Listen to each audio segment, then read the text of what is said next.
My initial thinking about CBC was, this is amazing. What is wrong with CBC? What we were told is competency is not competency. For people to buy into competency, they were told the things that they are concerned about. When the project was being promoted, that's what they appealed to. But competency doesn't address those things. What happens in Kenya is that after every generation, we change the system. So it breaks the continuity from generation to generation.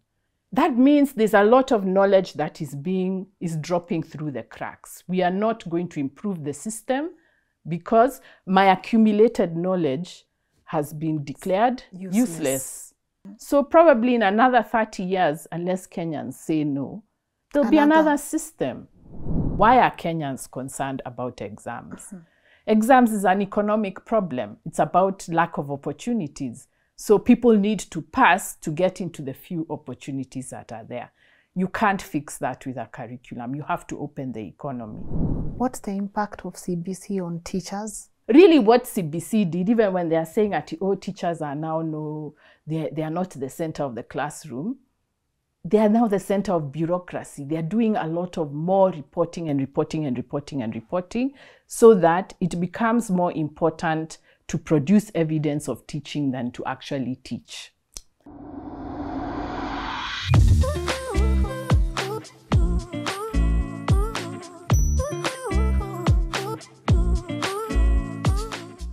A very good morning to you and a warm welcome to LNS Rebuilding series. My name is Lynn Ngugi. Today we are going to be rebuilding our mindset because I say the best part about this show, we get to ask questions and have conversations in a very layman's language.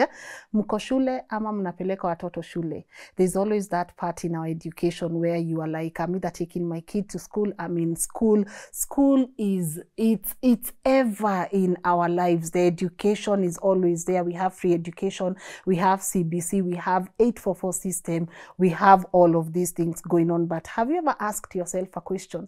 Why do we need education? What exactly is education and what system would work best for Kenya? And why does my guest think CBC is not the way to go? I'm about to let her introduce herself and walk us through this journey because I say 2024, we are asking ourselves all the questions and we are going to have beautiful souls helping us navigate this conversation. So stay tuned. But before I do let her introduce herself, of course, I want to say thank you to the amazing partners that make this happen. Kings Developers Limited and of course, Maridadi Motors. By now we've spoken about them. You know where to get your apartments and you know where to get your cars. So check them out for the great services that they offer. And also to say thank you to my incredible team scholar. Muga leo sijui ni nini mbaya na yeye. So we are just here chilling with my scholar and also the amazing team at LNN that gets to put this work together and make sure that we bring you a conversation that is going to help impact our society one story at a time. And now, without further ado, please allow me to let my guest today introduce herself. Dr. Wandia, how are you? I'm so fine. You are fine. Yes, thank you for inviting me. So my name is Wandia Njoya. I teach at Daystar University. I've been teaching there for a number of years, but I've also become the village mad woman when it comes to education. And I didn't see my career going that way. It's just that, you know, when you see things in the classroom and you try to fix them, you start asking, where is this coming from? And then you keep going and going. And so I comment a lot on education, and I also have a YouTube channel, in case anyone wants to check more, where I explain a lot of things. What's the name of your channel? Maisha Kazini. Maisha Kazini. Yes. Life at work. Yes. Because I realized that the issue with education is how we think about work. So I wanted to talk about education and work. So I talk about both. Okay. Yes. Beautiful. And we will get to education because as I was telling you, I have all the right questions because even you are the person who has made me for the first time ask myself, why did I go to school? What was it for me? What was it against me? And why is this part very important for everyone in our society? But before we get into that topic, I follow you a lot, especially on Facebook. And you said something I've always struggled with, and I don't know how to answer. When someone sends me an email and they say, Lynn, I want you to be my mentor. Lynn, I want mentorship. Lynn, that is something you are greatly against. These things of, I need a mentor, I have a mentor, I want a mentor. What's the conversation around mentorship, and how best can we go? How best can we move forward when it comes to mentorship? The problem with the conversation on mentorship is that we see it in terms of the result, not the process. The process is that you learn, you sit at the feet of someone, you listen to what they say, you interact with it, you respond to it, you ask questions. What did you mean by this? Why did you do it this way?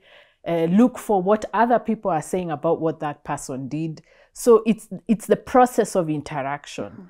What people are asking for when they are asking for mentorship is the end product. They don't want to do this learning process. They want the product at the end, meaning I want to be like you. Yes. So they want this studio, they want to be sitting there, they want, all the things you have, that's what they want.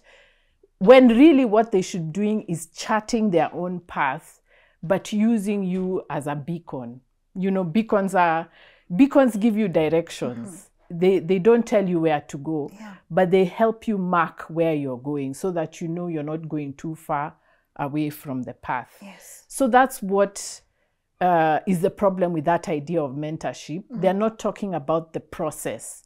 They're talking about the end result. And the end result is not that person's individual path, it's your path. But you are Lynn, nobody else can be you. And nobody should be trying to be you. They should be trying to go on their own path and use you as a guide. That's what really should be happening. So the reason why we didn't look for mentors is because we knew how to learn. You watch people, you read them, you interact with them, even people you will never meet. Like I read people, like when you look at someone like the Mandelas, you look at them, I never met them, but their path inspired mine.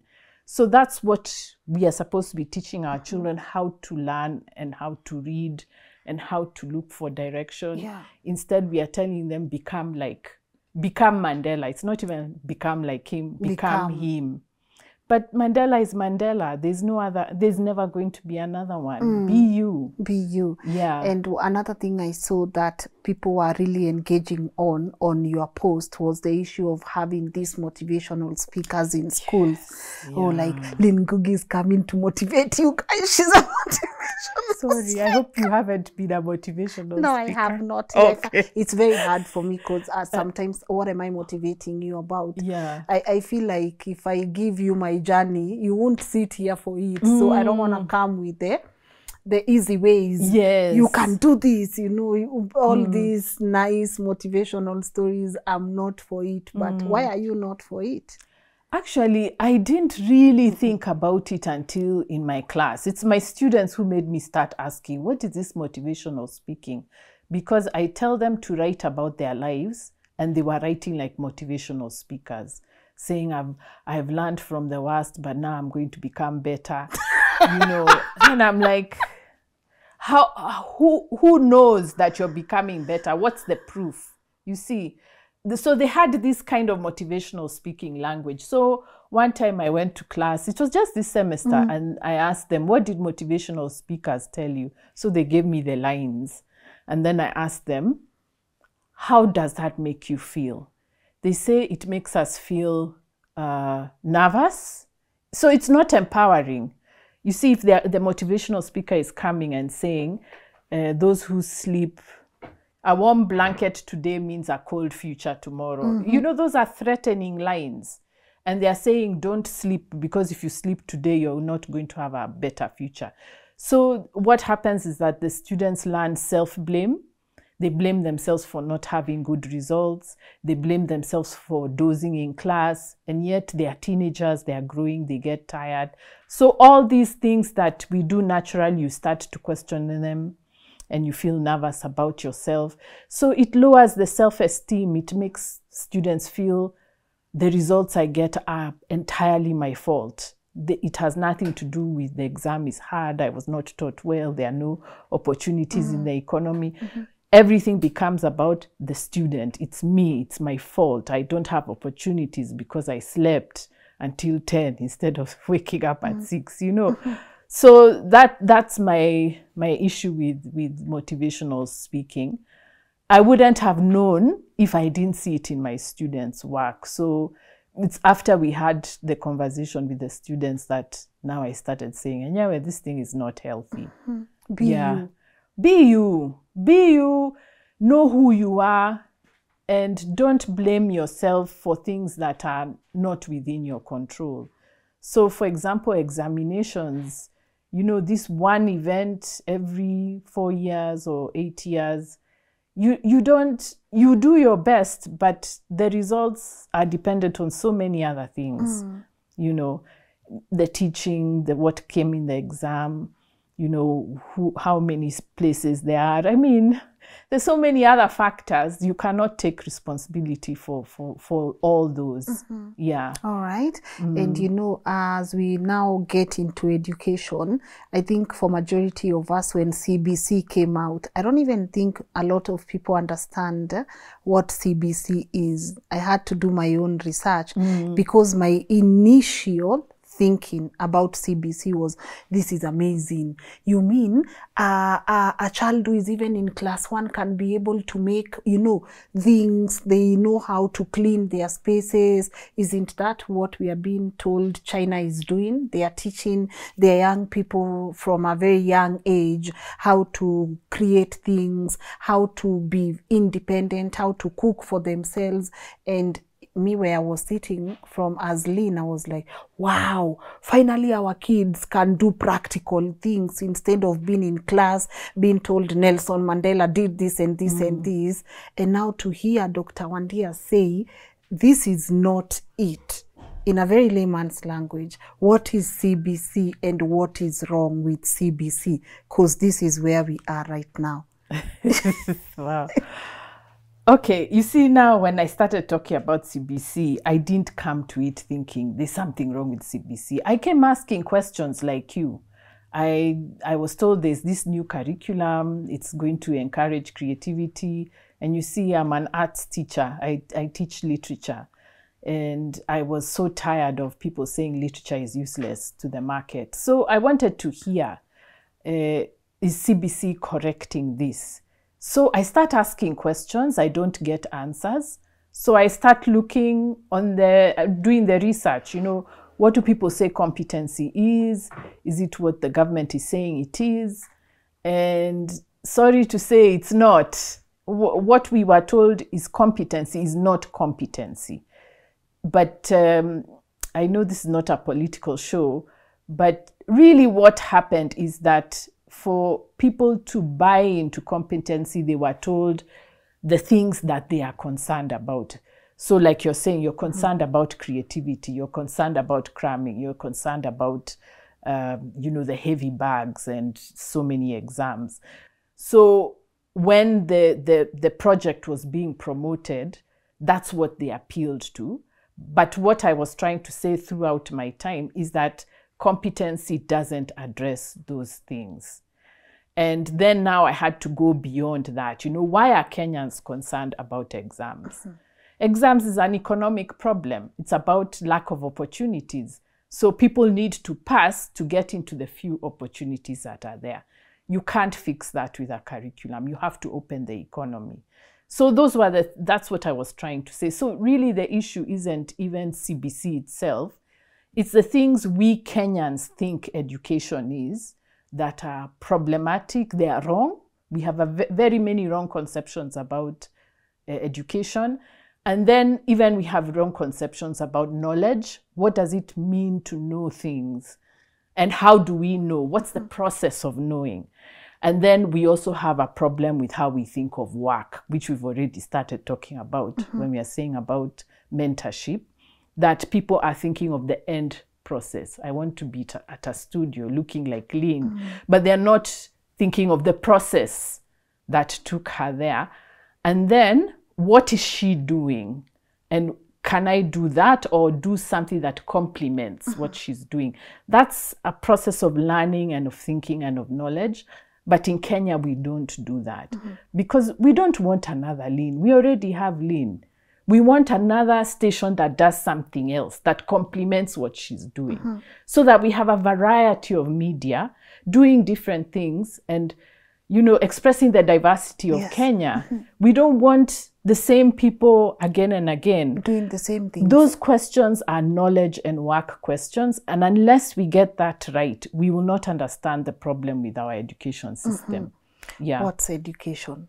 And why do we need education? And don't worry about this not being a political show. Today we'll get a bit political. Because if we gotta go the political way to understand it, then take us there. What's education? Education is the process of passing on and building knowledge together as a society. To me, it's that simple. So the ingredients are knowledge and conversation, that we have to be together. Education is not something you do only on your own. You do it with others. Even if it's reading a book written by someone in Malaysia, you're still engaging the ideas of somebody else. So there has to be knowledge and there has to be people. It is not only the school system that does education. Even this is education. The fact that we are talking, even the questions you're asking me, by the way, they educate me because I have to think about what you're saying, use what I know to try and answer it. And through that, I also realize, oh yeah, you mean I know that? Yes. Or you mean I have thought about that before? So there's no education without conversation. So we have education as a way of telling our young people, this is who we are, this is where we are coming from. And then our young people use that knowledge to innovate the next thing. So I always compare it to jazz. If you teach the child how to play an instrument, you show them the saxophone, you show them how to press the keys, how to blow, how to make a note. That has to be rote learning, so to speak. It's something that you have to pass on. And then you teach them a few tunes and they play them and you show them how to play them well. Once the child has mastered that, they start playing their own tunes based on the knowledge that you gave them. So there has to be an element of history, rote learning, passing on, which now is accompanied by the creativity and improvising. So that process is what Kenyans don't understand, unfortunately. It's very bizarre to me, but we actually don't appreciate that process of first I have to master something before I create. So if you come to CBC, CBC wants the creation without the mastering of the knowledge, without telling kids, yeah, we got independence in 1963. Our foreparents fought for independence. You know, this was what we were before. For them, that is useless knowledge. So they want to put a child in a room and say, create. But create with what? They need to enjoy leaves, how they feel. They need to squash them and produce green paint. You see, those discovery things is what is the role of the adults. And then the creation comes to children naturally. So even to say we have a new system, we are going to teach children to create, they are already creating. They already do these things. But we want to control that creation, and that's why they were talking of, oh, now we are going to help children do this and this. But the children were already doing it. They are doing it in the playgrounds. They are doing it at home. When they go for weddings and you see them dancing, trying to dance like parents, that's part of creativity and learning. But now the school system is claiming a monopoly and saying your child can only learn when they're in school. That's not true. Yeah. Okay. Let me ask, because now we've had how many curriculums are 3? The 7, with the first one was 763, and then 844, and then we have CBC. Yeah. There's always an origin of something. Yes. Because before we were colonized, we didn't do the classes, we did the communities. And then after colonization, now we did the classes. And I was telling you, there was a conversation downstairs, Society Unplugged, and what that gentleman said, even our schools are designed to look like slavery. There is roles, then there is uniform, then there is this and this. Yeah. What informs our education system? And what's the origin of our education system? Tulifika wapi tukasema lazima tuende shule, na hiyo shule imetusaidia aje as a society? Hey, I'll have to go back. Go back. We have time, Doc. We have time. Okay. Let me just say we did have classrooms. I mean, classes and going to school before colonialism. Yeah. You know, there was apprenticeship. If you want to become a blacksmith, a midwife, you go to the midwife and you stay with her for many years, going to do cases, you know, her telling you what she's doing. Maybe when you go to deliver a baby, she shows you this is what you do. So it's a school, in a sense. So for skills, we had that kind of school. And then there were also universities. Actually, the first universities were in Africa. So what a university is sort of a place where people come to deliberately learn. And most of all, where you have visiting people. So people came from China, people came from India, they came from North Africa. And for example, when people started writing in Kiswahili, they were writing with Arabic script. So people were talking and learning and recording things. We have the universities in Timbuktu and Alexandria. So Africa had learning where people are coming together for the deliberate purpose of answering human questions. So that was there. But you know, that kind of explicit learning is sort of, it's not everywhere and to the whole community, but that kind of knowledge passes on through the crafts, the trades. You know, when somebody goes to Somalia to sell goods, they come back with new knowledge that was produced somewhere. So that's the kind of learning we had. We didn't have this institutionalized military type, because actually it's military type, where you have uniforms, you stand up, you sit on hard chairs. It's military. It's a militarization of learning. So we had learning before colonialism. When colonialism comes, they need to exploit the continent, but they can't afford to bring only settlers to come and exploit the continent. They tried in Kenya, they brought a few settlers, but what the settlers were producing was not enough. And anyway, if you have a single settler with 20 acres of grabbed land, they can't produce coffee on their own. They need people to help them. So now you start taxing Africans. You tell them you must pay taxes in coins. Where is the person going to get coins? From the settler. Wow.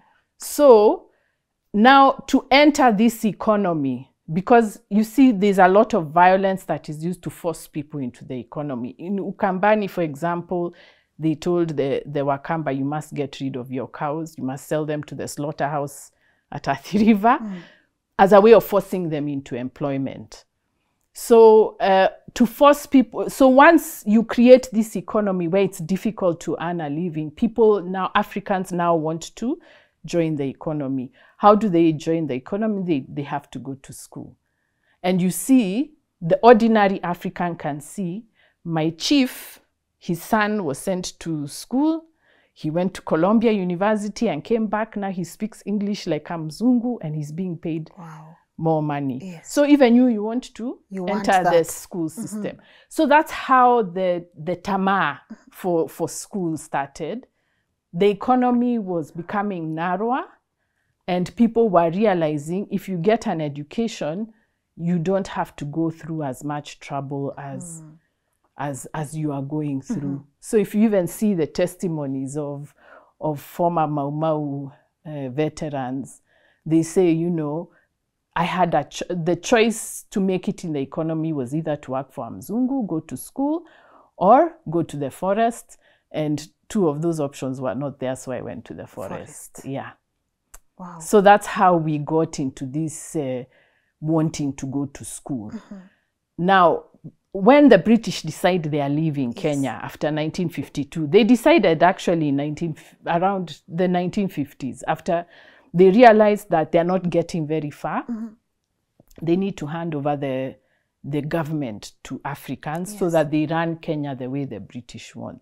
So now they start increasing the number of schools for Africans to go to school, so that by the time independence comes, 10 years later, you have enough Africans running the government, but in the way that you want, because you've trained them to think like you. Wow. So that's how the schools came about. They be increased.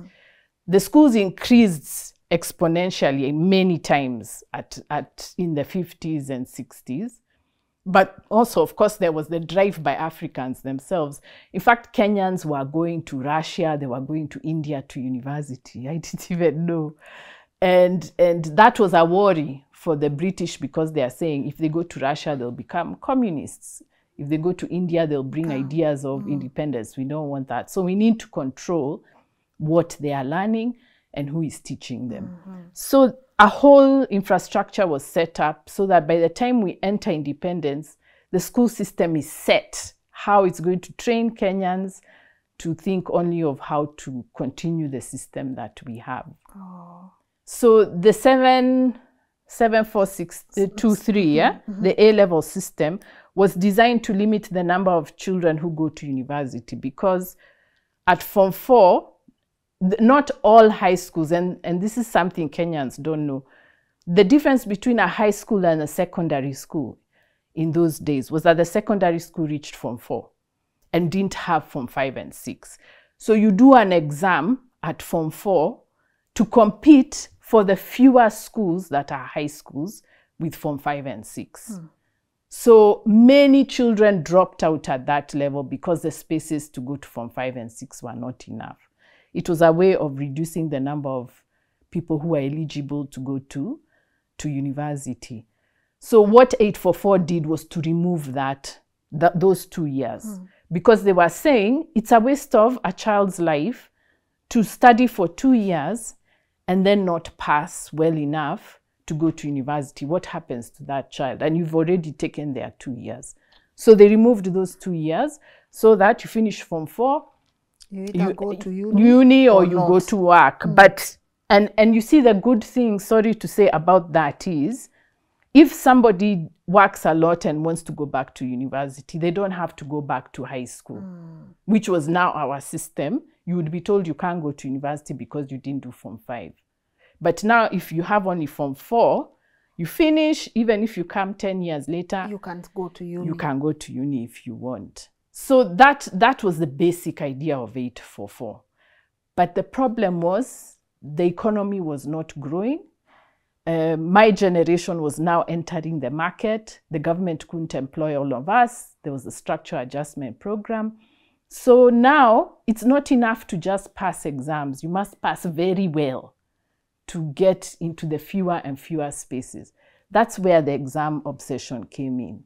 So it's not really honest to say if we change the curriculum, exam obsession will go, when you have not done the work on the economy. So that's what brought the exam obsession, the anxiety that I might finish Form 4 and not get a university place or not get a job. So you work harder to pass exams. So now when CBC comes, it's a whole different conversation about what's happening globally. They want labor that can be exported everywhere. They want governments to stop spending on education. So they want to reduce the kind of curriculum you have to become as minimal as possible so that the government spends less. And then now you have people who are just workers and they can't think for themselves. So there are many things that are happening in education. I think the most important thing Kenyans must hear, and hear me well, is that our development depends on how we think. Our minds are the tool with which we grow. So there are many people who are fighting to control what we think and the conversations that we have.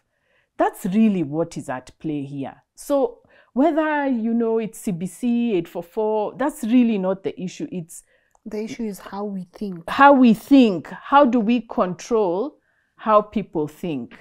And I think one thing that 844 did that made politicians nervous was what I'm saying. It opened the door for more students to go to the university from different areas.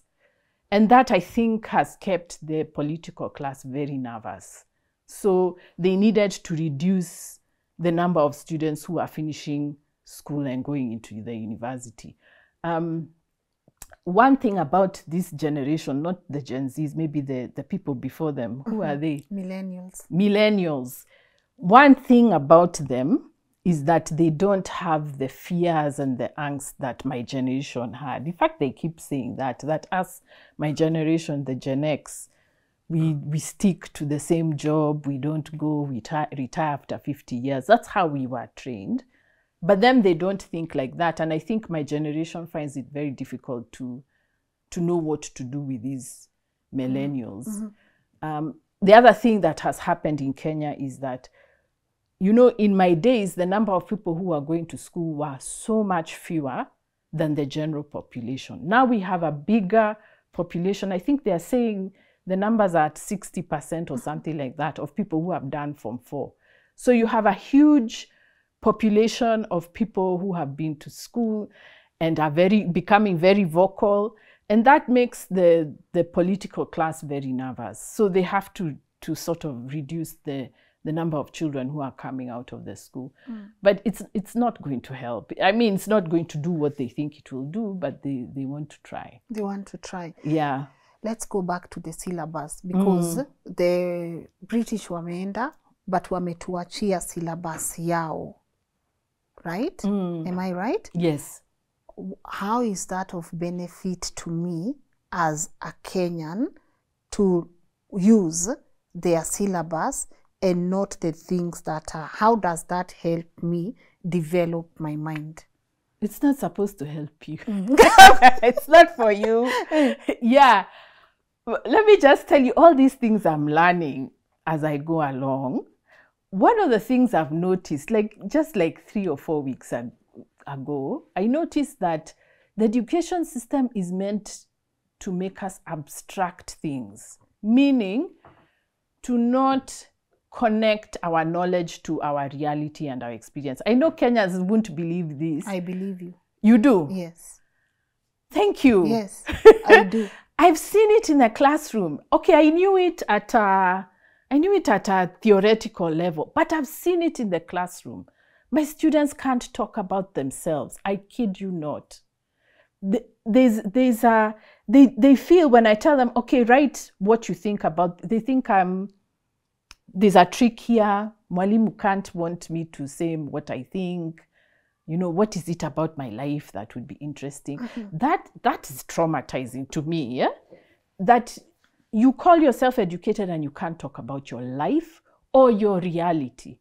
So these things now that you're complaining about the leaves and the whatever, the point is to abstract, to train your mind not to think of your reality, your immediate reality.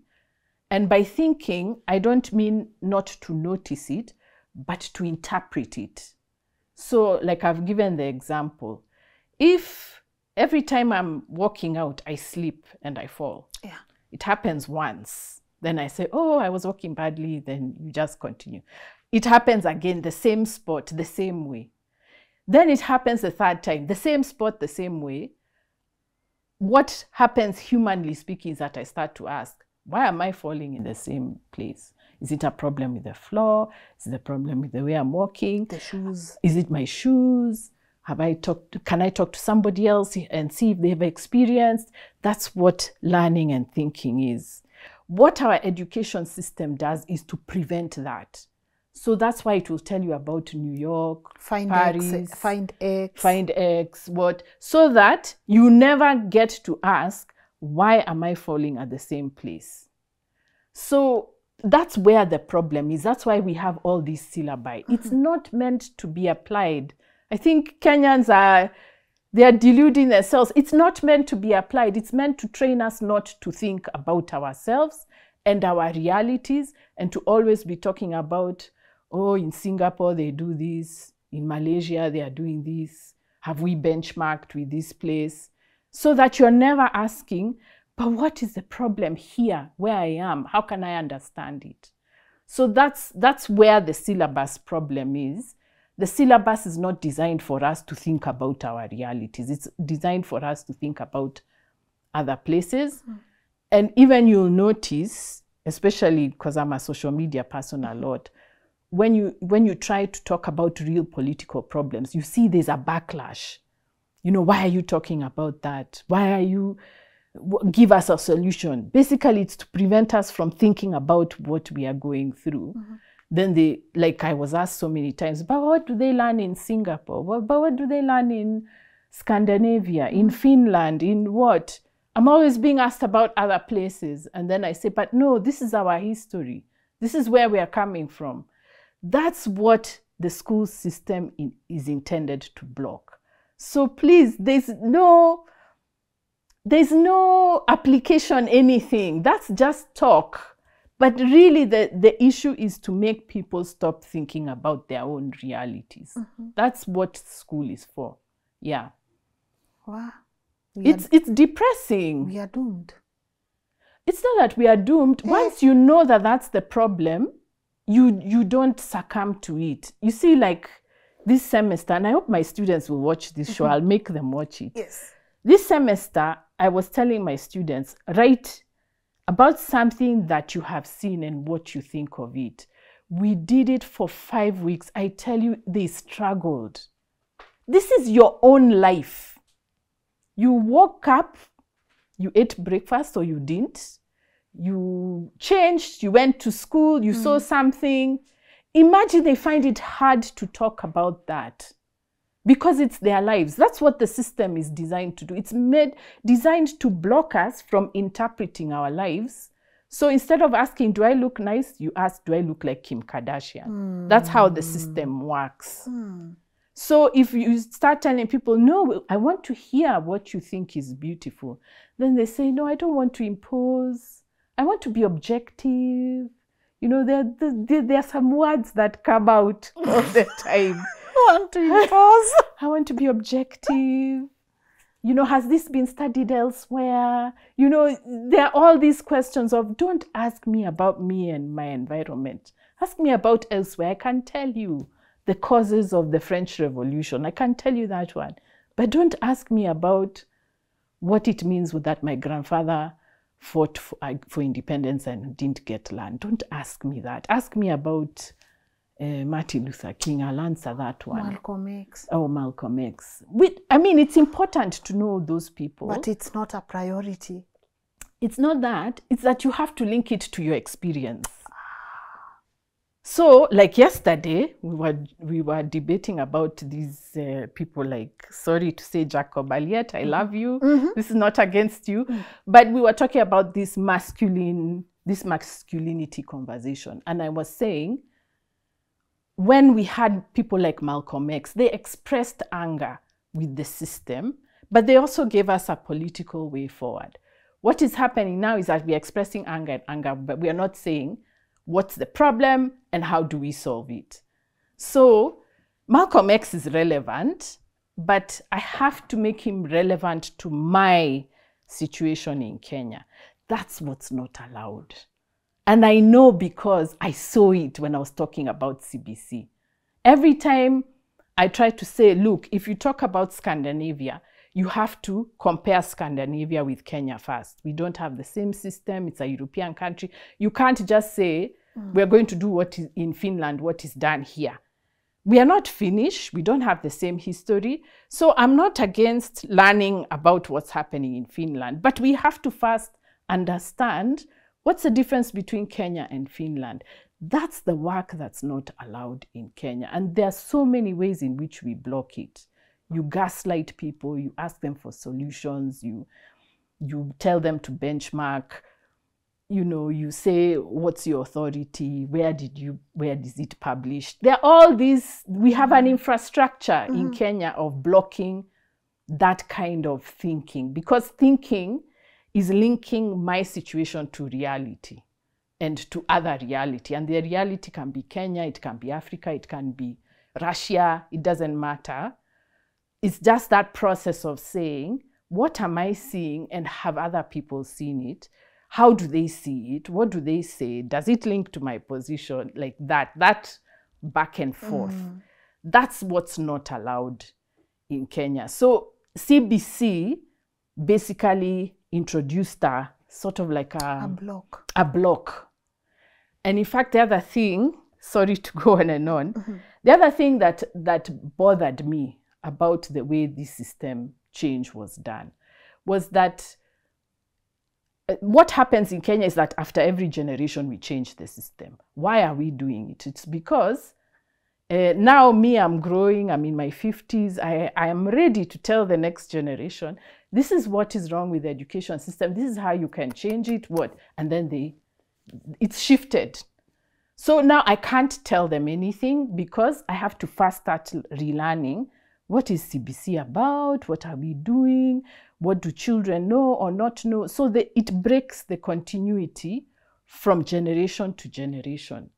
So I'm in a very crazy situation where I was taught by people who were taught by the missionaries. I learned in the A-level system. I'm teaching 844s who are going to teach in CBC. That means there's a lot of knowledge that is dropping through the cracks. We are not going to improve the system because my accumulated knowledge has been declared useless. Now there's a new system. If I try to say, no, but people should know that, I'll be told, no, that was long time ago. That was long time ago. So we have disrupted the education system every generation, which means each generation cannot pass on their knowledge to the next. It's a really, what has happened is really violent.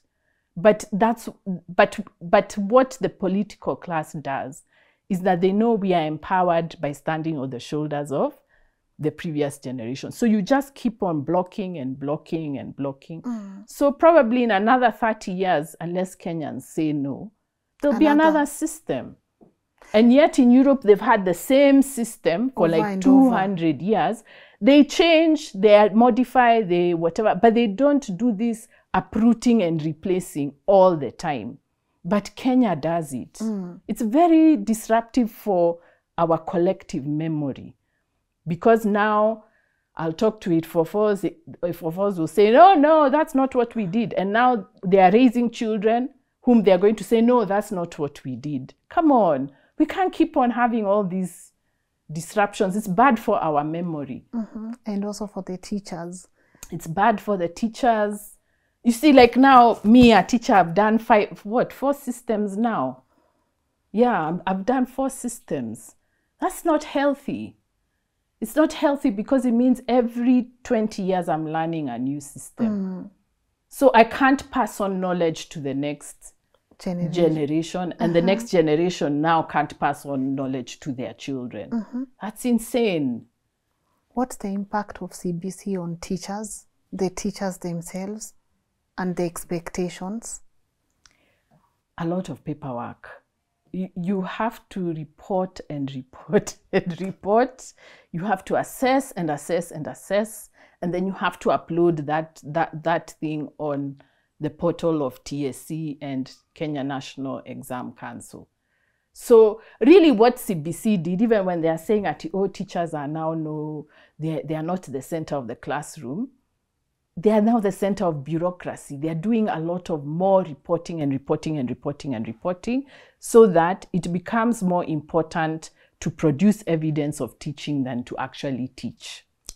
So you're in the classroom, you're thinking, if I deviate from the syllabus and I try to explain to this child something, I'm going to be behind the syllabus. Yes. I can't afford to be behind the syllabus because I need to report. So that's what has happened with CBC. And I warned that if you increase the bureaucracy, you're making teachers not be able to be creative, and to respond to kids. You know, me, there are some times, although that is now going, Yes. there are times when I start a class, by week 2, I realize I have to deviate a bit, explain something that's blocking. It might take another 2 weeks before I come back to. What You I was can't saying. make those decisions now because you're going to be asked, time, when have you finished the syllabus? Have you can't do that. So for parents are not being told the truth when they're saying that now the teacher can pay individual attention to the children. No, they can't. They have to report. They have to report even the curriculum they are being given and the terms. Like now, instead of they're being told about strands, I haven't even understood that kind of language. We are talking of learners, which is a very disempowering word. So there's a whole new vocabulary. So you have to master the vocabulary. Then you have to know how to report. You have to interpret these curricula. You know, the point of the teacher is to teach kids. It's not to report and interpret curricula, yes, which is the work of the Ministry of Education. So, and I think that's by design. The point is that we are so busy in the mechanics that we don't actually get to teach, and the children don't get to learn. Wow. Yeah. What's the correlation between the high rate of unemployment right now and our education system? There isn't any. It's a lie. Those were some of the lies I was refuting. There's no correlation. Our economy is a bad economy. It's based on who you know. And even the young people know it. They say there was a report. There was a report which was done interviewing Kenyan youth. And they said, you know, it doesn't matter whether you go to school, how you get a job is who you know. So our economy is based on who you know. That's one problem. The other problem is that it's based on government employment. To be employed by the government is sort of like the height of achievement. So this is not even just an economic problem. It's a social problem about our values. You know, like when I see people being congratulated for being CS, imagine me, I don't congratulate. For what? I would rather congratulate Lynn for having 800, almost 900,000 followers, and for doing this very good content than for somebody getting an appointment. But you see, that's the value that has been embedded in Kenya. So we have an economy where the height of achievement is a government employment. So what that means is that everybody in the school system is trying to get the papers so that they can become permanent and pensionable in the civil service. And now I think up to now the government is the largest employer. So there's no innovation, there's no creativity, there's no industry that is happening to match government employment. So it's not about the education system, it's about the structure of our economy. It's still feudal, if I would call it that. It's still based on who you know and on crushing innovation. So like the other day, we saw the announcement that bus and matatu companies that are delivering parcels, because we crashed the post office system. So now people are depending on delivery. So now we were being told matatus that deliver parcels without paying for the licenses will be fined 300,000 shillings. Instead of looking at this as an innovation in transport, we are passing laws to crush it. That's where our problem is. Wow. Or you look at the very high taxes on industry, the lack of infrastructure, or the other, last 2 years ago, students invented a ventilator. As far as I know, it still hasn't been approved. There's a very sad story. There are some sad stories on Sema Ukweli channel. There's one I always show my students of a gentleman who graduates with a degree in technology, geospatial technology, and he is recruited. He's recruited by a foreign investment company to start some kind of software development.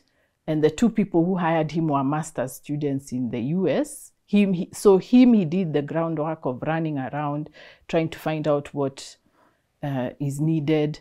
And then after he has done the work, they've graduated and they've set up this thing and it's running. These two people try to get him out of the company, and they eventually fire him.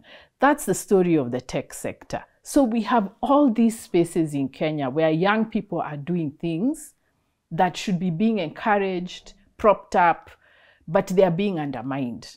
So since they can't move, what is the next thing for them to say? If I get a government job, I'm good. Nitakuwa sawa. I'll just retire and I don't have to fight all these funny battles. The same thing with musicians. Every sector has these stories. You know, you get to a certain point and then you find there's a ceiling. So what ends up happening is the PSs and the CSs look like the sheriffs, and they are now our role model. That's a job we want. So it has nothing to do with, that's not an education problem, it's an economic and political problem. And when we are told it's education, the effect is that Kenyans now concentrate on CBC and what, and they don't ask.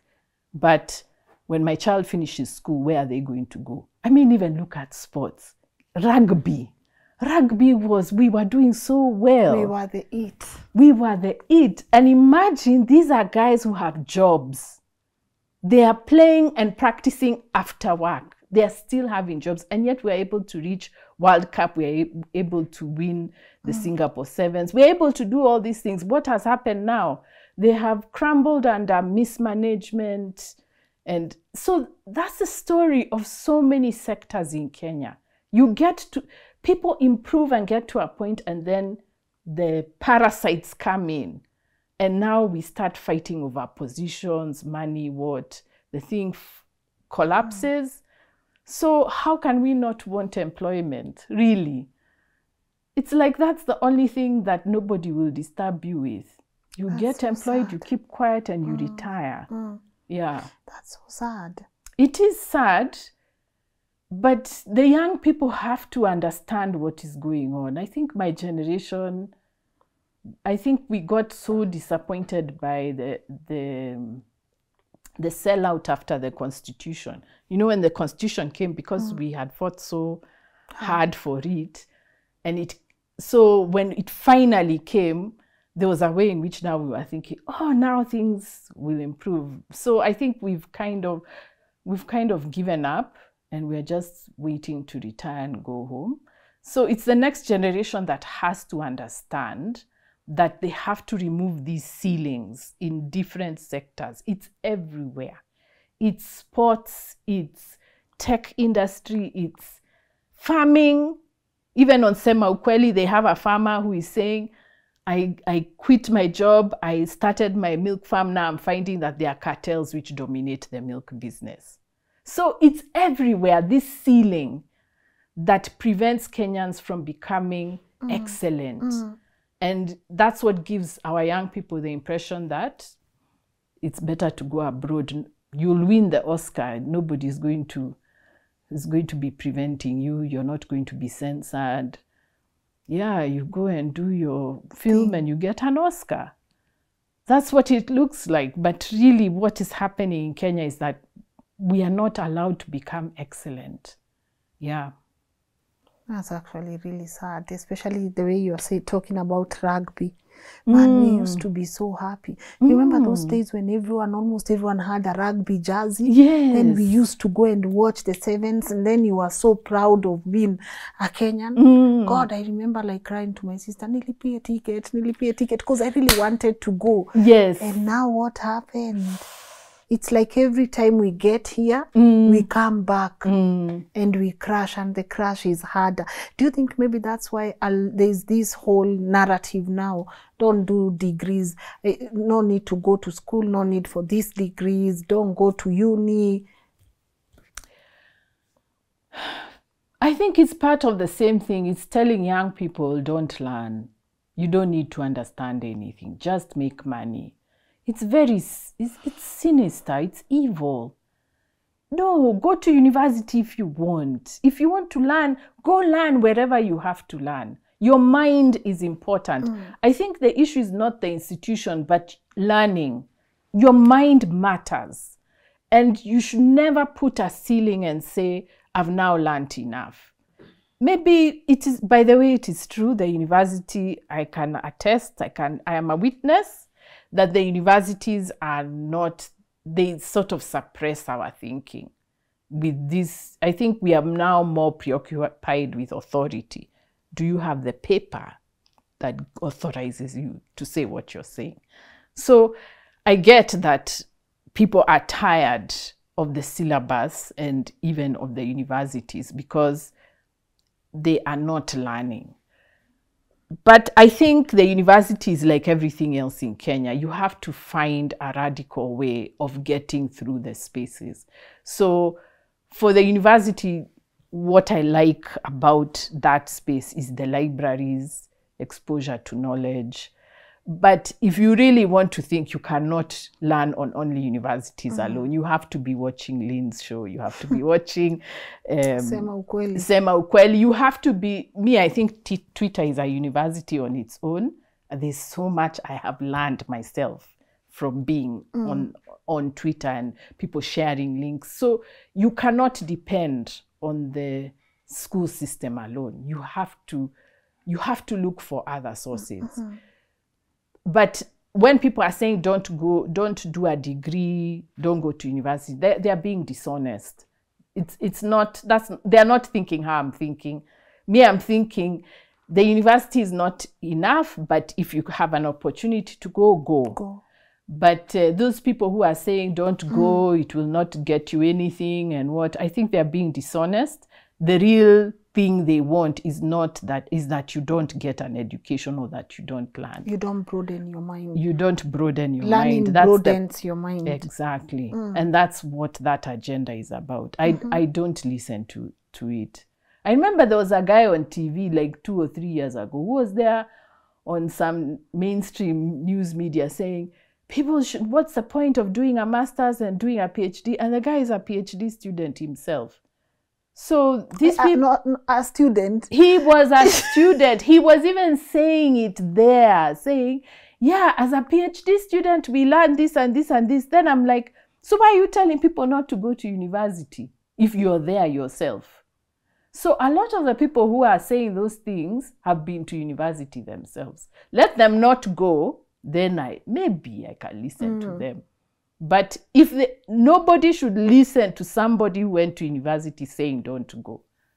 Yeah, and that time they even have a master's and a PhD, meaning that you went once and then you went again and again. So how are you going again and again and now you're telling people not to go? Yeah, but the issue isn't whether university or what. The issue is learning. Learn, read, talk with people. Yeah, do all these things. Brainstorm. You know, do all these things. Don't let anyone tell you where not to go. You decide where you're going and where you're not going. But don't listen to people saying don't go to university. It's a very evil agenda, that one. Do you think Kenya respects its professors, and do you think their services are valuable in our country? Let me just say also, as professors, we have not done well because we have bought into the same game, and a lot of us are looking for those PS, CS positions. Check how many professors are appointed. Yes. So we are not doing our work. Let me just put it that way. We have not been doing the work because we want these positions, because we've bought into the lie as well that entering government is the fulfillment, it's the peak of achievement. So people don't want to say the things I'm saying, for example, because, you know, you need to be appointed CS. Yes. You don't want CS? No. No. Hey, no. No, I don't. Yeah. Yeah. And people ask me that as a compliment. It's not a compliment. I don't want my mind to die. I don't want my mind to die. Your mind dies when you enter government. So I don't want my mind to die. Yeah. But that's the thing. If we aspire for government positions, which is what many lecturers do, government positions, contracts, what are the consultancies? Consultancies. So you'll be very careful about what you say. And there are things you can't say. And there are things you can't say. So in a sense, we've been co-opted. It's not that the government doesn't respect us. They've co-opted us. Yeah, they've co-opted us. So we are not doing the work we should be doing. What's the role of professors to its nation? Expertise. We become experts. It's no different from any other profession, by the way. Eh? You have good media people. You have jua kali artisans who become really good. You have cooks and chefs like Kaluhi, who taught me how to make rice. Okay. Because there's a way of making rice. Yes, there's a way. Not just water and... no, it's a technique. And since then, my rice is just nice. Okay. So everybody becomes an expert. We become excellent in what we are doing. So professors are just excellent at studies, scholarship. That's what we do. But it's not different from what you are doing. It's not different from what Dana Seda is doing with music. It's not different from what all people are doing in their fields. Yeah. So our role is to be sort of like the priests of society, the people who keep the memory, you know, who archive and say, this is the knowledge that we have. This is the knowledge that we had before. This is how to access it. That's really what we are doing. We are sort of like the librarians of society. So when you see me talking like this, it's to sort of remind us, where are we coming from? What's the archive of our knowledge? What's our experience?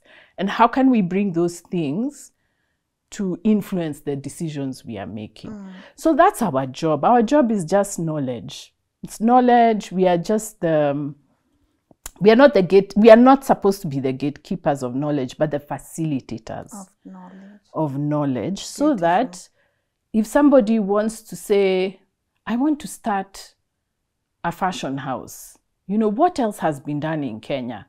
So then maybe if I'm a scholar of arts, fashion arts, I can now tell them, yeah, this is what was happening 10 years ago, 50 years ago. This is, you see. But it's just knowledge to expand our minds so that we make better decisions. That's really what we do. Yeah, but we have been mystified and made to look as if we are these special people. But the reason why professors are looked like at like that is because many of the CSs and PSs are professors. So people think, okay, this is how I get into government. Yeah. That's not it. That's not it. And really what we need is to value work and to praise people for good work. We are not doing that. We are praising people for titles and positions, but not good work. When I was a student in the US, I visited a town called Charleston. And, what do I say? It's a mic, Charleston. Yeah, but so I took the tour, and one of the things they did, one of the things that was part of the tour was there was this gentleman who was like a welder, you know, like these Juakali people.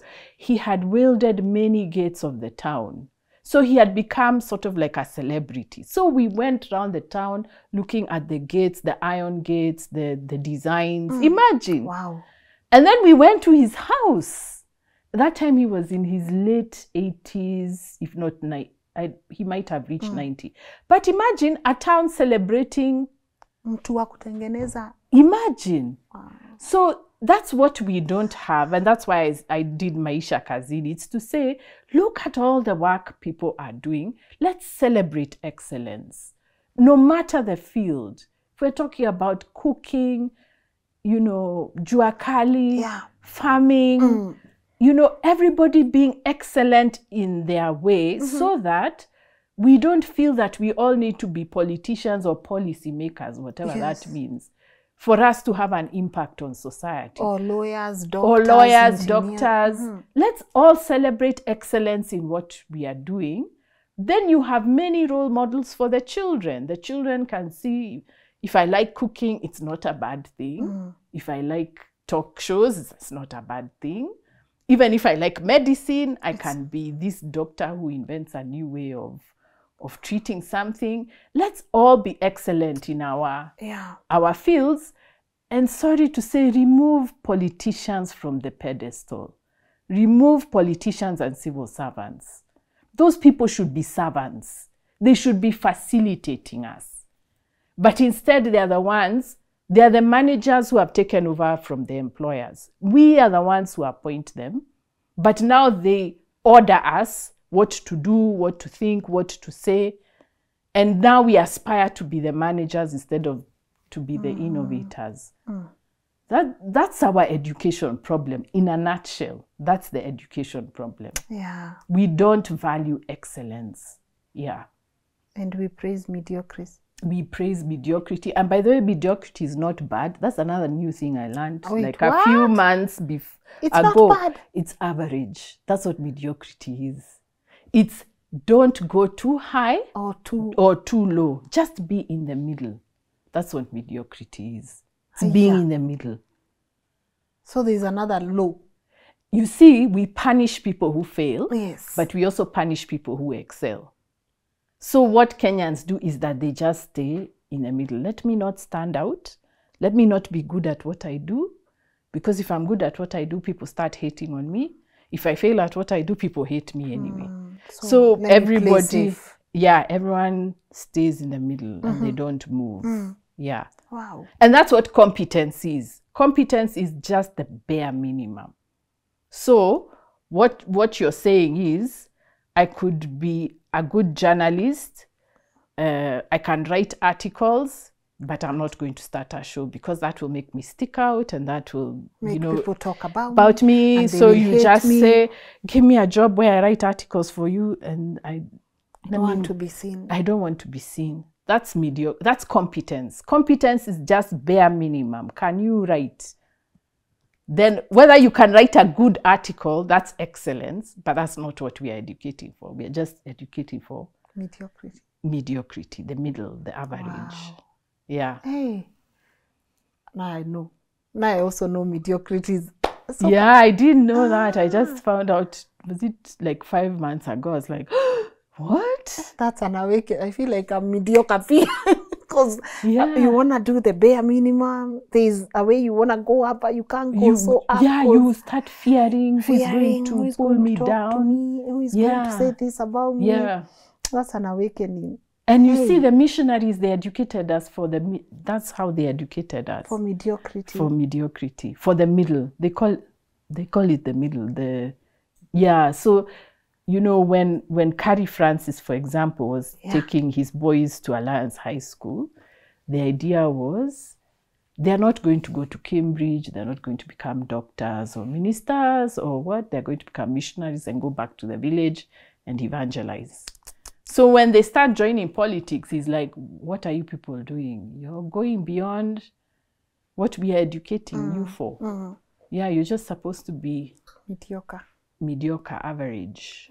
That's an awakening. I know people asking themselves, am I mediocre? If they fear doing very well, then they're mediocre. I know many Kenyans fear. They fear doing well. Even my students, one student was telling me, I used to wonder, why aren't these students talking? And one student came to me after that and said, you know, madam, we don't talk because people will make fun of us. They'll say, hey, mjuaji. Kierere. Yeah. That's how we are, Kenyans. it's a spiritual problem. I always say it's a spiritual problem. Then people think I'm talking about church. It's about the soul. You know, what do we love? What do we value? What do we find beautiful? That's really where our education problem is. We don't want to excel. We fear excelling. So we just go through the path that everybody went to because that one is guaranteed. It's safe. It's safe. Yes, it's safe. It's safe. It's guaranteed. Yeah. So our young people are afraid to innovate because they'll be told, Kwani, who do you think you are? You know, you think you're different. Why are you giving me all these stories? Nothing new under the sun. Nothing new under the sun. And that's why, now coming to what we were saying about TikTok, for young people to defy that system, they have to go to the other extreme, which is really sad.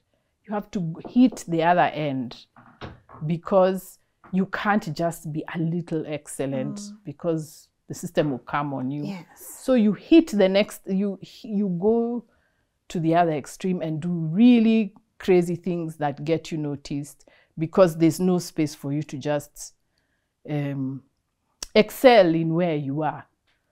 So that's, I honestly feel sorry for these young people. I really do. We've messed things up for them, but I think it's important that they understand where the problem is so that they can now tell us, like I was saying, they can now tell us, how do we get out of here? Yeah. Yeah, but they can't do that unless they understand That's the elders telling them this is where the problem is. Yeah. why it's a collective thing. It is. It's an intergenerational thing. The young people, they can see beyond, but the role of the elders is to tell them where the problem is. Yeah. So we tell them this is where we are coming from. And then the young people say, okay, now I understand. Let me move to the next level. This is how we can, you know, or even just ask, well, dear, if we do this, what will happen? Then I can give I can speculate. They say, yeah, you know, if you do it this way, somebody else tried. This is what happened.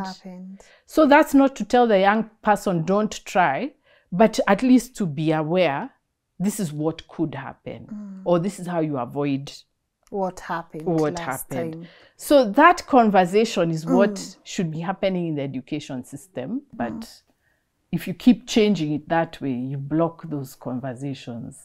So Europe, they've had the same one for over 200 years. As we are here changing over and over. Over and over.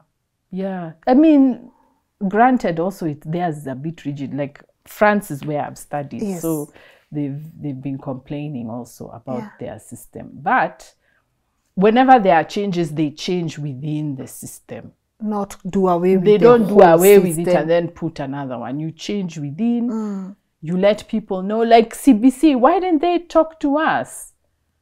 Why didn't they tell us, this is what we are planning to do? Have you heard of this thing? Then we go and check. They never asked us. We were just told now we are changing from next year. Wow. Inakuja nika ni shock. Yeah, and it's actually, in your own country. That's the value. That's the value. The value is the shock. Because then now people are scrambling to make it work. So they don't have time to ask, what is this you've given us? Why is it like this? So in fact, I said in 2018 or 19, I think I said, what's going to happen is that for the next 5 years, we will be troubleshooting, trying to make something work when we should have done a rehearsal. Before we introduce. Yes, we should have done a rehearsal. We should have allowed people to see what is this system you're bringing. What does it mean? All those things. We should have done that. And then now you introduce it. But it came as shock. So me as a teacher, I have to scramble to make it work. And the parent, they have to adjust because it's also expensive. It's also expensive. So the value is that you're all concerned about making it work. And you're not asking, can this thing actually work? Where is it coming from? Those questions we didn't ask. Trisex. It's a trisex, yeah. Hey, kitaturamba. We are trisexing. But I think if Kenyans understand that they have to look outside the school system, I think we'll be okay. Yeah, I think there's something I've seen in the younger people which my generation doesn't have, which is to question these institutions. Even like what you're saying about that show. Those were not questions my generation asked, because like me, I was doing B.Ed. I got my posting to TSC even before I finished my final exam. So there was no opportunity for us to notice that the system doesn't work. But they are noticing it, and I want to encourage them, keep asking, keep asking. Don't give up, don't be discouraged, keep asking. Yeah, because that's where our salvation will be. It's not in making CBC work, it's in having Kenyans who ask questions. Yeah. And maybe that's where TikTok is beating people. Ah, yeah. Hey, TikTok. I mean, it's fascinating. Yes. I mean, there are some things I've seen young people saying, I'm like, whoa, that is so true. Yes.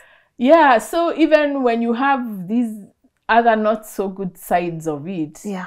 I'm seeing some really good questions coming from people on TikTok. Yeah, so keep at it, keep at it. I hope there'll be no banning. Yeah. But just keep at it. But also to tell my generation, if you don't want young people doing this on TikTok, we have to open the school system. We have to loosen it up. We have to allow people to do creative things. We have to stop crushing innovation. Then they won't need to all crowd TikTok. But now they crowd TikTok because there's literally nowhere else for young people to be creative. I'm not exaggerating. You know, it's a true story. There's nowhere else. I'm telling you. I've seen it. I see it. I mean, I look at my students and I'm sorry, but yeah, there's no space. There's no space to be creative.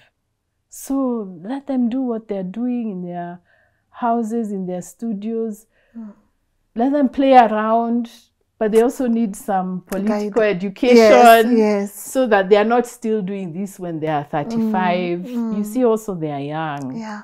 They are playing, they are experimenting. So they still need sort of like a knowledge of society, history, so that when they grow older, start having families, they know the environment they are in. But just telling them to shut up is not the solution. It's not the solution. Yes. Yeah. I feel like they're intimidating a lot of people, but as you've said, those are the loopholes. If our education system continues to be so rigid, if it continues to prioritize some careers over other careers, if it doesn't encourage innovation, the result, that's just it. And then by the time also you are telling them now to understand the environment, it's too late. Then again, you end up with a broken society that doesn't know whether to go right or left. And we need to stop telling them that everything is about money and what works.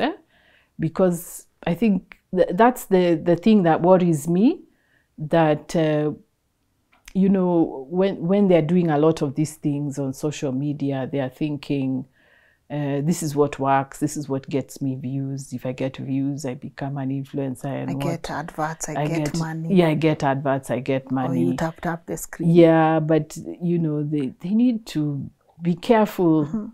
I was told by Tabitha Sei, many years ago, when I asked her, why are you parents always restricting us? Why don't you just allow us to make mistakes? And she said, you know, there are some mistakes that are so expensive that you can't come back from. So, you know, how do you find the balance between experimenting and failing so spectacularly that, you know, somebody dies?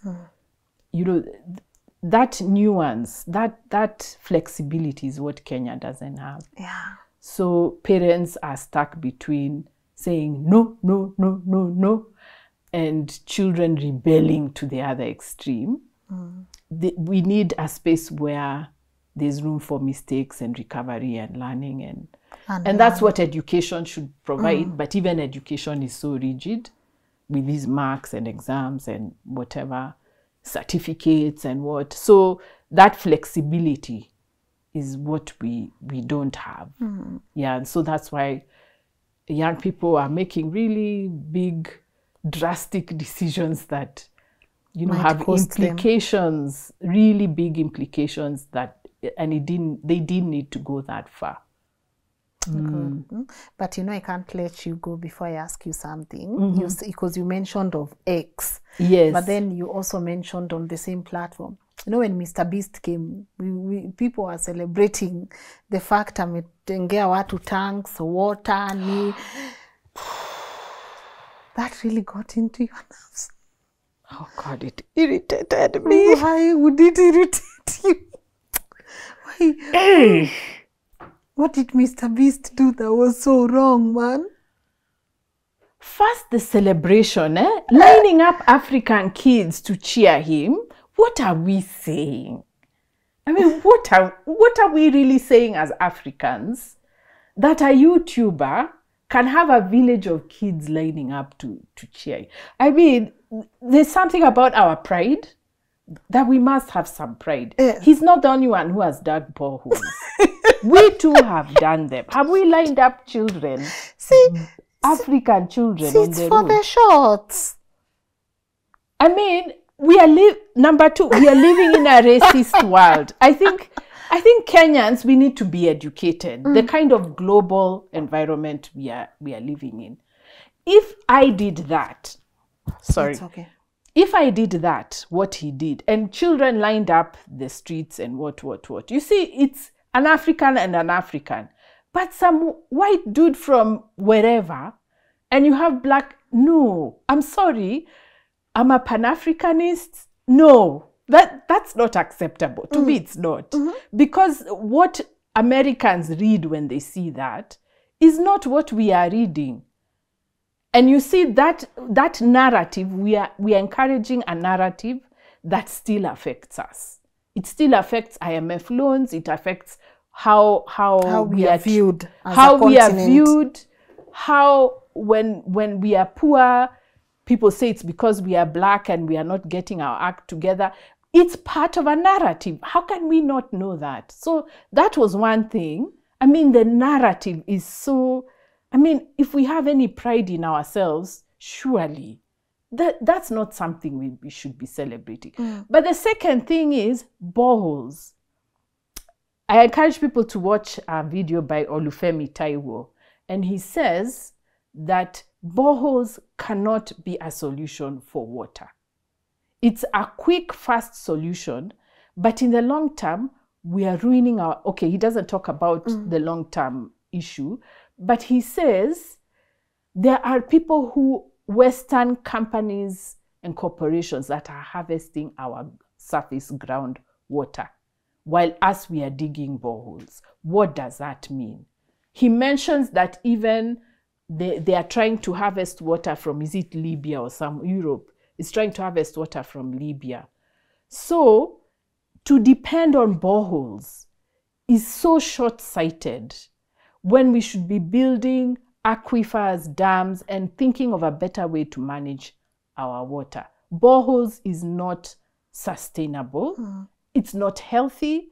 And it's such a short-term solution because what people are doing is they're just digging in the ground, bringing water up, but nobody's asking, we are breaking the rock system. Has anybody asked about that? Are we going to start seeing things like earthquakes because of how we've been breaking the rock system? So, I mean, if we Africans have to think widely, we can't just be doing borehole. And you see why he likes the borehole is that he doesn't have to ask all those political questions. He's not going to suffer the consequences if we ruin our environment. It's not him who's going to pay the price, it's us. So that's why, I mean, I said there's a system of making Africans not think. This is it. We get cheap solutions from IMF, YouTubers, people abroad. We celebrate them and say, oh, they are so kind, they are so nice, and what. But when somebody, a local, does it, says, hey, wait a minute, what does this mean in the long term? Then you start saying, oh, let's not think too much. That's theory. You're a hater. You're a hater. There's, you know. So I was actually very surprised, and I tried to show people this thing is not a sustainable thing. But in Kenya especially, what matters more is how we look than the implications of what we are doing. Wow. So that's what people want to celebrate. So that's what really it's how we annoyed look me. Than the implication. The implications, we say that that's theory, we shouldn't think about that and whatever. So why are we forcing kids to go to school in the floods if we don't want them to think? Really? You know, it's a fundamental contradiction in the Kenyan psyche. We take kids to school at very great risks. They are beaten, they are injured, and then after they come out of school, you don't want them to think. So what are you taking them to school for? It's for the paper and the prestige and it's feudal. The show off. The show off. You can say, oh, my kid went to this school, but you don't want them to use the knowledge that they gained. That they gained when they were in school, if they gained any. It's a fundamental contradiction in the Kenyan mind and soul. We are contradicting what we say with what we do. That's a spiritual problem. So I don't know, you have to call the clergy or the philosophers to come and tell us why are we like this. Yeah. So one of the things I wanted to ask is, what's the solution in all this? But you said that's one of the obstacles. When people are talking about something, we want to rush and talk about the solutions, not understanding that the solution is a collective effort. Yes. Just because I said something doesn't mean I have a solution for it. Yes. But we can collectively come up with the solution for that. That's something. And people have to persist with learning. Yes. Hey, don't be discouraged. Young Kenyans, don't. You'll be gaslighted. You'll be told you're theorizing. You'll be told, who are you? But don't stop. Don't stop. Learn. Keep learning, keep creating. Because that's really where the problem is. We are not being allowed to create. So all these things we are being given is to stop us from creating. So just keep at it. Understand that there's a system that doesn't want you to create. I think if young people understand that, they'll be able to do almost anything because they'll be able to see the enemy coming. You know, right now we can't see it because, you know, you're trying to do something and you're thinking everybody will embrace it, and then you start getting backlash. You're like, I thought I was helping. Kumbe. So as long as people understand that there's that backlash that will happen, I think you'll be able to resist it. It comes in so many ways and forms. Yeah. And one of them is, you know, these solutions from outside. Because basically you're saying, what are you saying? What did those kids see? Like those kids who are singing. Like really, really. If they say solutions will come from Wazungu, how can you change that? How can you change that? Like literally. And you see, the job of people like me is to point out those two small things, the ones you ignore. The ones which normal people ignore, that's what education does. It makes you not take things for granted. Now those kids who saw that, it will forever be embedded in their mind that a white man is the hero. Yes. You know those things you never forget. For some reason, I never forget when we were living in Ushago, and then the tractors would come to dig road, and then we would follow it all the way because it was so fascinating. Yes. But those are things you don't forget. So you can imagine, I'm with you there. They always remember it's a white man who knows where good water comes. Yeah. Then they finish. They can't dig a borehole, or they try to invent a way of providing water. It's blocked by the government. The government says, oh no, this is not benchmarked, this is not what. Then what do? They apply for funds from the white man. Yeah, this is what we do. We are sending very small messages to our kids without knowing. Without knowing. Yeah. I hope people are asking themselves now the right questions. I hope, what would you want someone to take home from all this? From all this, stories, let me just say. Imagine it has boiled down to that. Tell your stories. Find the stories of your people. Find the stories of everywhere. Don't rely on what you hear at school or in mainstream media. Just, go to your grandmother and ask her, how did you meet Ruka? Did you used to go on dates? Those things. How was it without electricity? How is it without Wi-Fi? Go ask those questions, like for real. The other day I was showing my students how a phone booth looks like. So that you have a sense of this is where we are coming from. That, if I lived in Kiambu and I was calling Nakuru, I had to dial 0 to the operator, give the operator the number, then the operator connects us, then we... those things give our children a sense of where we are coming from. Yeah. Things are changing. So I would just tell Kenyans, stories. Both the stories of the folk tales, but also the stories of your lives, and then also the stories of our people, and then the stories of the world.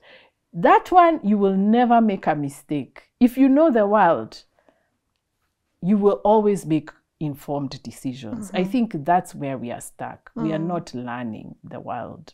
And the best way to learn the world is through stories. Yeah, and our surroundings. I'm challenged. I've noticed that there's a new mediocrity in town.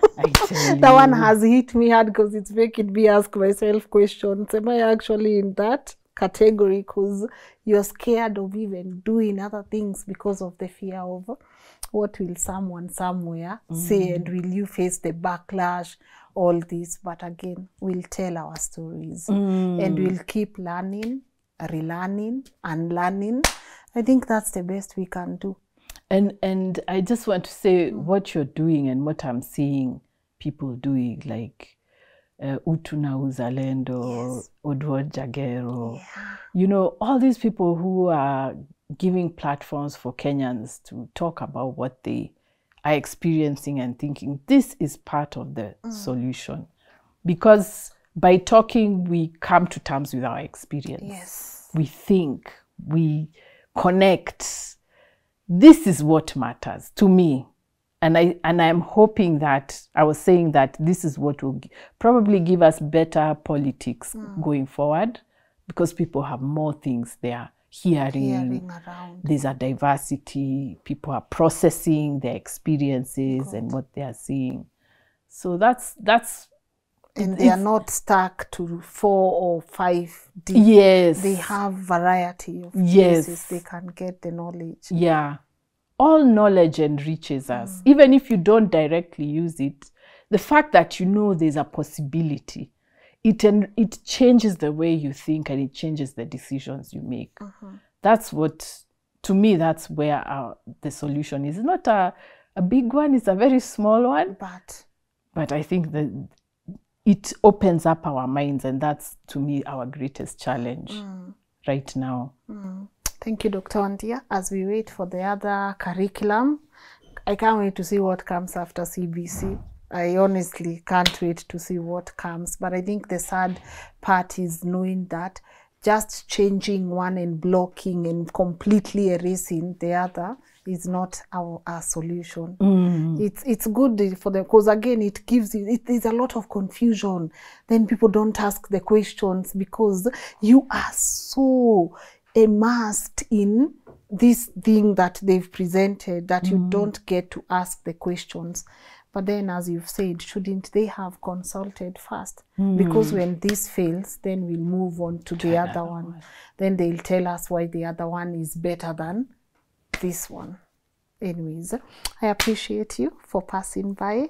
I Thank know you you. have quite a schedule, so I don't take you just sparing your morning to come and have this conversation with us for granted. But as a parting shot, what do you want to tell our people? And also, can you remind them where they can be able to find you? Okay. Dear Kenyans, please let's tell our stories. That's all I would say. And you can watch me on Maisha Kazini, where I explain many things about education, work, and life in general. Yes, I appreciate you. Salimia your students and Okay. continue the poor encouraging kids. them. I've gossiped about them. Oh, and my students, I love you. I love you. I love you. Yes. You love them, wasalimia sana, and also continue encouraging them to tell, you know, their stories. I live for your Facebook posts. I'm always there, just seeing what has Dr. Wandia posted, what has she said today. You know, it's very thought provoking, and as you've said, we need different avenues. Yes. Because we are not limited now to just 2 media stations. Yes. We are not limited. We are not limited. So if we don't learn, that's on us. That's on us. But also, guys at home, I hope you've learned something. This is an awakening, and I hope we continue having these conversations because sometimes I sit on this chair and I see some of the things we are struggling with as a nation. And then I'm proud to have brave people like Dr. Wandia who are just able to have these thought-provoking conversations, because if we don't have them, guys, this thing is going to continue repeating itself. We'll continue just, you know, complaining about the same things over and over again, because that is what we've been trained to do, not look outside. Tunapewa tu kitu, tunashika, then inatukwaza for a week or two, then we move on to leo ni fertilizer, kesho ni CBC, then the next day, then we don't even have time to think outside the box. But I hope we can continue having these conversations. And also, if you would want to see Dr. Wandia back on the show, do let me know on the comment section, number one, what you felt about today's conversation and what else would you want her to help us tackle on the show. A huge thank you to the team that makes this work happen. I don't take you guys for granted, and also to you guys for watching. Thank you for getting us to almost 1 million subscribers. I love this era that we are in, and I love that you guys have also been active participants of our stories. We appreciate the feedback, and if you can't leave your feedback also on the comment section, info@lnn.digital is always open. Go give us that feedback there. And also to say thank you to our amazing sponsors at Kings Developers Limited and Maridadi Motors for partnering with us and sponsoring these conversations. Me, I'm out of this place. I'm gonna see you guys tomorrow at 10 a.m. God willing. I hope by the time you are watching this, we'll definitely be in Australia. So continue subscribing so that you don't miss our stories from our brothers and sisters in Australia. All the details on our Australia tour are pinned on the comment section.